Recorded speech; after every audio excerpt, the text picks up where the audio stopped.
Hello all of you, welcome back to my channel. मैं आज आप लोगों के लिए लेकर आ चुकी हूँ एक कलेक्टिव रीडिंग जिसका टॉपिक रहने वाला है अगले कुछ घंटों में वह कैसा फील करेंगे आपको लेकर। आपके जो पर्सन है, पार्टनर है, लव इंटरेस्ट है, नेक्स्ट फ्यू आवर्स में उनकी फीलिंग्स क्या हो सकती है आपको लेकर, उनकी एनर्जी क्या होगी आपको लेकर, हम ये जानेंगे। ये रीडिंग जनरल है, कलेक्टिव है। हो सकता है कि आपकी सिचुएशन के साथ एक्यूरेटली रेजोनेट करे, हो सकता है सिर्फ कुछ % रेजोनेट करे। तो ओपन माइंडेड होकर सुनिएगा और ज़बरदस्ती अपने आप को रीडिंग में फिट इन करने की कोशिश मत कीजिएगा। जितना आपके साथ रेजोनेट होता है उतना ही एक्सेप्ट कीजिए एंड लीव द रेस्ट। चलिए रीडिंग स्टार्ट करते हैं और देखते हैं व्यूवर्स यहाँ पे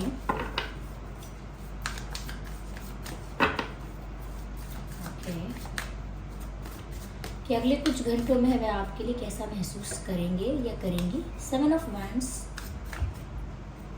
पहला card 7 of wands and the tower card, interesting. Moon card,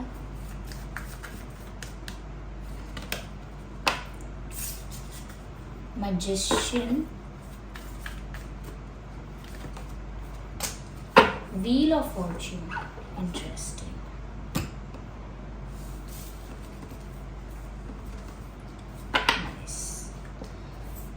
तो व्यूअर्स यहाँ पर मुझे ऐसा लगता है अगले कुछ घंटों में कहीं ना कहीं, अगले कुछ घंटे में आपकी पर्सन की जो फीलिंग्स हैं, ऐसा लग रहा है जैसे वो एक रोलर कोस्टर राइड पर है, एक इमोशनल रोलर कोस्टर राइड जिसमें अप्स एंड डाउन्स भी हो रहे हैं। बहुत जल्दी एनर्जी फ्लक्चुएट कर रही है, सैडनेस आ रही है लेकिन एक होप है। ओके, एक तरह की डिसअपॉइंटमेंट आ रही है लेकिन प्रेयर्स हैं यहाँ पे। ऐसा लगता है किसी चीज़ से बहुत ज़्यादा दुख मिला है लेकिन साथ ही साथ फ्यूचर के लिए बहुत पॉजिटिव और होपफुल दिख रहे हैं। तो मुझे बहुत मिक्स्ड फीलिंग्स लग रही हैं अगले कुछ घंटों में। लेकिन सबसे ज़रूरी चीज़ जो यहाँ दिख रही है मेन, वो ये है व्यूअर्स, आपके पर्सन की लाइफ में टावर मोमेंट आया है। और ये टावर मोमेंट का मतलब यहाँ पर यह है कि ड्रास्टिक चेंज आया है। या तो उनकी लाइफ से कोई थर्ड पार्टी रिलीज हुई है या कोई बड़ा लॉस हुआ है। ये लॉस लव लाइफ में भी हो सकता है, करियर, फाइनेंसेस, फैमिली, हेल्थ, किसी भी एरिया में हो सकता है, लेकिन एक लॉस नज़र आ रहा है। जैसे कुछ बनते बनते बिगड़ गया या बस बनने ही वाला था लेकिन उससे पहले प्लान जो है वो कैंसिल हो गया। ये कह सकते हैं कि कुछ ऐसा था जिसमें कुछ अचीव करने वाले थे वो और कर ही रहे थे कि बस फेल हो गए। तो ऐसा लगता है कि जैसे उनकी लाइफ में उन्हें एक झटका लगा है, शॉक लगा है, झटका लगा है, या कुछ ऐसा ड्रास्टिक और अनएक्सपेक्टेड चेंज उनकी लाइफ में आया है जिससे मुहावरे में कहते हैं ना, पैरों तले ज़मीन खिसक जाना।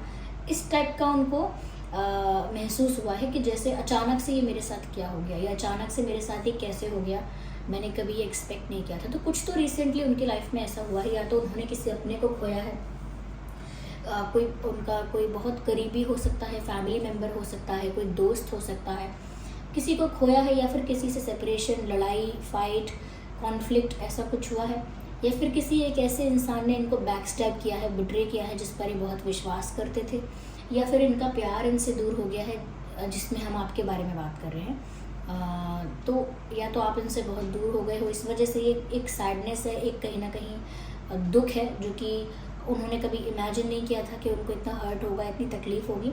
तो कुछ तो ड्रास्टिक चेंज आया है और कुछ इनकी लाइफ से रिलीज़ हुआ है, कुछ रिलीज़ हुआ है। और ऐसा लगता है कि वो इतना इंस्टेंट हुआ है, इतना कम समय में हुआ है, या इतना अनएक्सपेक्टेड और सडन हुआ है।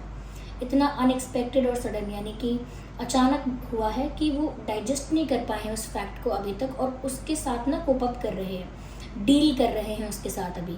तो अगले कुछ घंटों में भी लगता है कि उसी ड्रास्टिक चेंज की वजह से कहीं ना कहीं थोड़ा उनका मूड ऑफ भी है, लेकिन बार बार वो अपने आप को संभालने की, खुश रखने की, समझाने की कोशिश कर रहे हैं। वो आप बेटर जानते होंगे कि इनकी लाइफ में ऐसा क्या हो रहा है जिसकी वजह से एक ड्रास्टिक चेंज आया है। ओके, लेकिन ये चेंज इम्पॉर्टेंट भी था। ये इस टाइप का चेंज है जो बहुत डेस्टाइंड था, इम्पॉर्टेंट था, यानी आना चाहिए भी था, आवश्यकता भी थी उस बदलाव की, और साथ ही साथ डेस्टाइंड था यानी कि भाग्य में लिखा ही था कि इस समय ऐसा परिवर्तन जीवन में होगा, वैसा वैसा हो रहा है। यहाँ पर व्यूअर्स मुझे ऐसा नज़र आता है कि वो ऐसा लगता है पास्ट की कुछ ऐसी यादें हैं, कुछ ऐसे मोमेंट्स हैं, कुछ ऐसे एक्सपीरियंसेस हैं, कुछ ऐसे पल हैं जो उनको अगले कुछ घंटों में बार बार याद आ रहा है। ऐसा लगता है कि ये इंसान फ्लैशबैक में जा रहा है बार बार, दे आर मिसिंग समथिंग और they are just recreating some moments. ऐसा लगता है वापस से अपने दिमाग में कुछ ऐसे पलों को रिक्रिएट कर रहे हैं जो पहले हो चुका है, कुछ ऐसी यादें हैं उनको रिक्रिएट कर रहे हैं। कुछ ऐसे पल होते हैं जो बहुत मेमोरेबल और बहुत स्वीट मोमेंट्स होते हैं और हम उनको दोबारा जीना चाहते हैं, उस खुशी को दोबारा महसूस करना चाहते हैं। तो हम फ्लैशबैक में जाने की कोशिश करते हैं, वापस से माइंड में उसको सीन को क्रिएट करते हैं, वापस से उसको महसूस करना चाहते हैं। तो मुझे लगता है बहुत सारी ऐसी चीज़ें हैं, बहुत सारी ऐसी बातें हैं, मोमेंट्स हैं जो उनको अगले कुछ घंटों में याद आ रहे हैं और ये इंसान फ्लैशबैक में जा रहा है अगले कुछ घंटों में। क्यों? क्योंकि जो झटका इनको लगा है, ये कह सकते हैं ड्रास्टिक चेंज या ट्रांसफॉर्मेशन जो लाइफ में इनके हो रहा है, उसको आसानी से एक्सेप्ट ना कर पाना, उसे आसानी से डाइजेस्ट ना कर पाना, उसकी वजह से इंसान का इमोशनल जो स्टेबिलिटी है वो थोड़ी सी ना हिल जाती है। जैसे कि इंसान इमोशनली थोड़ा सा अनस्टेबल फील करता है, थोड़ा सा अनकंफर्टेबल फील करता है। वो सोचता है ये तो मैं पास्ट में अच्छा था, वहाँ कितना अच्छा था, या पता नहीं फ्यूचर में कब मेरे साथ अच्छा होगा। उस प्रेजेंट सिचुएशन में वो इंसान थोड़ा अनकंफर्टेबल हो जाता है। यहाँ भी ऐसा ही लग रहा है कि ये पास्ट की खुशी को याद करके अपने आप को कंफर्टेबल, हैप्पी और स्टेबल फील करवाने की कोशिश कर रहे हैं, लेकिन बहुत दुखी है। अपना दुख, दर्द जो है वो सबसे छुपा रहे हैं। इवन अगर कोई इनसे पूछ भी रहा है अगले कुछ घंटों में, या जनरली भी कोई इनसे पूछ रहा है कि क्या बात है, आप थोड़े से अपसेट लगते हो, या थोड़ा सा वियर्ड बिहेव कर रहे हो, या थोड़े गुमसुम हो, या थोड़े लॉस्ट हो, तो ये किसी को बताएंगे नहीं, ये किसी को शेयर नहीं करेंगे। They will not speak to someone कि उनके साथ हो क्या रहा है या वो फील कैसा कर रहे हैं। नो, क्योंकि ऐसा लगता है कि वो खुद ही उस चीज़ के साथ अकेले डील कर रहे हैं और वो सब चीज़ें हिडन है उनके अंदर, वो किसी को बता भी नहीं रहे हैं। साथ ही साथ वो पुरानी यादों में, फ्लैशबैक में जैसे डूब गए हैं, खो गए हैं और बहुत ज़्यादा इमोशनल फील कर रहे हैं, बहुत ज़्यादा। और कहीं ना कहीं इतना इमोशनल फील करने के बाद भी वो अपने आप को समझा भी रहे हैं कि जो किस्मत में लिखा है वही हुआ है, जो मेरी डेस्टिनी में है वही होगा। अगर अच्छा लिखा होगा तो अच्छा होगा, तो मुझे डेस्टिनी पर फेथ रखना चाहिए, मुझे सब कुछ अपनी किस्मत के भरोसे छोड़ देना चाहिए। डेस्टिनी पर डेस्टिनी पर फेथ रख के या फिर डेस्टिनी को सरेंडर करके मुझे थोड़ा सा रिलैक्स्ड हो जाना चाहिए, लेकिन वो रिलैक्स हो नहीं पा रहे हैं। It is just the guidance, कि उनको भी पता है कि ये गाइडेंस उनके लिए सही है, कि उनको सब कुछ किस्मत पर छोड़ देना चाहिए, क्या होना है आगे क्या नहीं होना है, इतना स्ट्रेस नहीं लेना चाहिए। लेकिन उनको काफ़ी इमोशनली काफ़ी तकलीफ़ हो रही है। मुझे लगता है अगले कुछ घंटों में फिर से किस्मत के बारे में सोचेंगे कि मेरे भाग्य में क्या लिखा था, या मेरे भाग्य में ही ऐसा लिखा था क्या कि मेरे साथ ऐसा होगा, या फिर क्या मेरी किस्मत में कुछ अच्छा भी लिखा है कि नहीं। तो बहुत ज़्यादा किस्मत के बारे में बात कर सकते हैं, या किस्मत के बारे में सोच सकते हैं कि मेरी किस्मत में क्या लिखा है। जैसे एस्ट्रोलॉजी का कुछ देख सकते हैं, अपनी जो बर्थ चार्ट है उसमें कुछ देख सकते हैं कि मेरी लाइफ में कौन सी दशा चल रही है, क्या हो रहा है। और अगर ऐसे इंसान नहीं है जो बहुत ज़्यादा एस्ट्रोलॉजी पे विश्वास करे, तो फिर वही सिर्फ बोल के किस्मत में जो लिखा होगा वो, इस टाइप से कुछ मुझे लगता है कि हैंडल कर रहे हैं।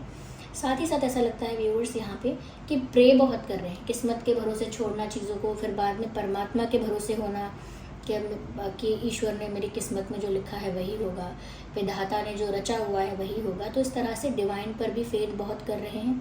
ऐसा लगता है कि जैसे बहुत कुछ मैनिफेस्ट भी कर रहे हैं या प्रे कर रहे हैं, मांग भी बहुत कुछ रहे हैं। तो इसका मतलब ये नहीं सरेंडर किया है उन्होंने, डिवाइन पे फेथ रखा है तो बिल्कुल उन्होंने कुछ एक्सपेक्ट नहीं किया है। प्रेयर्स भी कर रहे हैं, मैनिफेस्टेशंस भी कर रहे हैं। कहीं ना कहीं वो ऐसा एक्सपेक्ट कर रहे हैं कि कहीं से कुछ डिवाइन इंटरवेंशन हो जाए, कहीं से कुछ डिवाइन इंटरवेंशन हो और उनकी लाइफ में कोई मिरेकल हो जाए, कोई मैजिक हो जाए, जिससे जो चीज़ें उजड़ गई हैं, जो ड्रास्टिक चेंज आने की वजह से या कहीं ना कहीं एक शॉक लगने की वजह से जो चीज़ें बिगड़ गई हैं वो वापस से ठीक हो जाएं।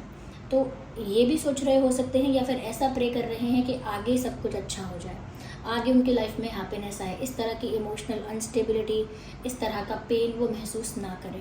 तो प्रे भी बहुत कर रहे हैं। या यहाँ पर मुझे ऐसा भी लगता है व्यूअर्स कि ये जो इंसान है ना, अगले कुछ घंटों में कहीं ना कहीं काफ़ी लोग इनसे इंटरेक्ट करने की कोशिश करेंगे, या बात करने की कोशिश करेंगे, या इनके मन का हाल जानने की कोशिश करेंगे। लेकिन ये ना अपने आप को एक अलग ही जोन में, एक अलग ही शेल में, एक अलग ही स्पेस में रख रहे हैं। ये ज़्यादा किसी के साथ घुल मिल नहीं रहे, ज़्यादा इंटरेक्ट नहीं कर रहे। बहुत ज़रूरी बातें, जो काम की बात है, ज़रूरी बात है, उतनी ही बात जितना आवश्यक है उतना ही इंटरेक्शन, ज़्यादा किसी के साथ कॉन्वर्जेशंस करना, ज़्यादा फ्रैंक होना, ओपन होना, they are not ready for that. तो कहीं ना कहीं एक रेजिस्टेंस है कि ये हर किसी के आगे ओपन अप नहीं हो रहे हैं, ये हर किसी के लिए अप्रोचेबल इजीली, मतलब इजीली अवेलेबल नहीं है, या हर किसी को टाइम नहीं दे रहे हैं अपना, ये कह सकते हैं हम। अगर कोई इनसे बात करके इनका प्रॉब्लम सॉल्व भी करना चाहे तो नहीं कर सकता, क्योंकि ये दूसरों को अपना प्रॉब्लम शेयर ही नहीं कर रहे हैं। काफ़ी ज़्यादा इन्होंने अपने आसपास बाउंड्रीज क्रिएट कर रखी हैं, ऐसा लगता है, for the next few hours. काफ़ी ज़्यादा अपने आप को एक प्रोटेक्टिव इन्वायरमेंट में या एक सेट ऑफ बाउंड्रीज में अपने आप को रखा हुआ है, जहाँ कोई ज़्यादा पहुँचे नहीं उन तक, ओके, दूर ही रहे सब, इस तरह से। तो मुझे ऐसा लगता है व्यूअर्स कि ये जो इंसान है ना, ये कहीं ना कहीं अपने आप को संभालना भी चाहते हैं, लेकिन इनके इमोशंस बात बिगाड़ भी देते हैं। जैसे इंसान दिमाग से प्रैक्टिकली अपने आप को हैंडल करना चाहे, सिचुएशन को मैनेज करना चाहे, सब कुछ बैलेंस मेंटेन करना चाहे, लेकिन इमोशंस इतने आउट ऑफ कंट्रोल हैं कि वो सब कुछ करना चाह के भी नहीं कर पा रहे हैं। तो तभी मैंने स्टार्टिंग में कहा था कि अगले कुछ घंटे तो इनके लिए एक रोलर कोस्टर राइड जैसे हैं।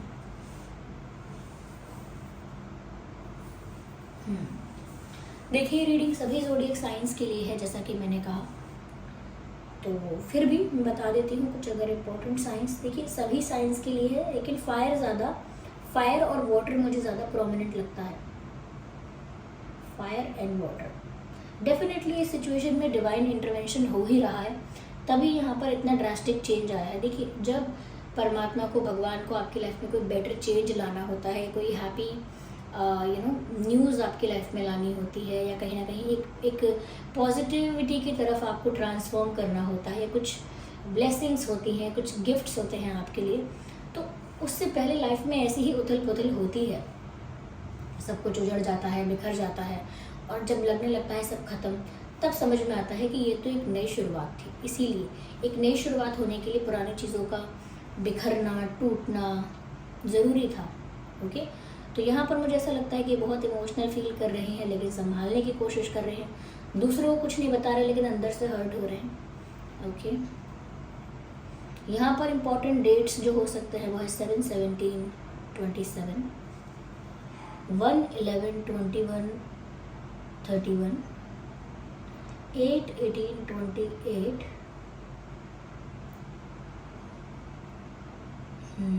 9, 19, 29, 10, 20, 30, यस। मुझे लगता है व्यूअर्स कि कहीं ना कहीं ये जो इंसान है, ये नेचुरली भी काफ़ी इमोशनल है। ऐसा नहीं है कि अभी ही बहुत इमोशनल हो गए इसी मोमेंट के लिए। This person is very emotional, yes.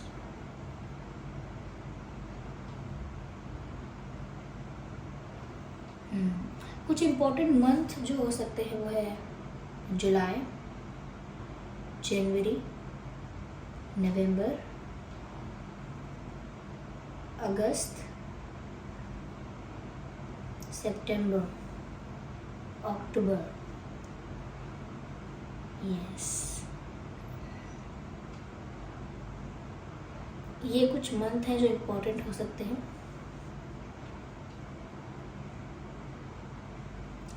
Okay,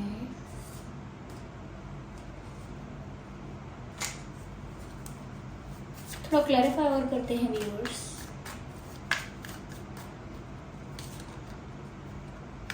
मुझे लगता है कि बहुत जल्दी एक स्ट्रॉन्ग डिसीजन लेंगे, अगले कुछ घंटों में तो नहीं, लेकिन आगे जाके मुझे लगता है कि ये इंसान एक कंक्लूजन पर, एक डिसीजन पर जल्दी पहुंचेगा।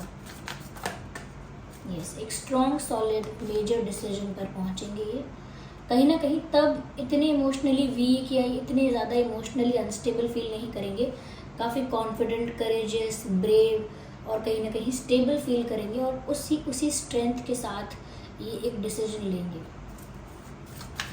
अभी लग रहा हो सकता है थोड़े वल्नरेबल लग रहे हो सकते हैं इमोशनली, बट लेटर काफ़ी ज़्यादा एनर्जेटिक, काफ़ी ज़्यादा कॉन्फिडेंट और करेजियस बन के बाहर निकलेंगे, ऐसा लगता है।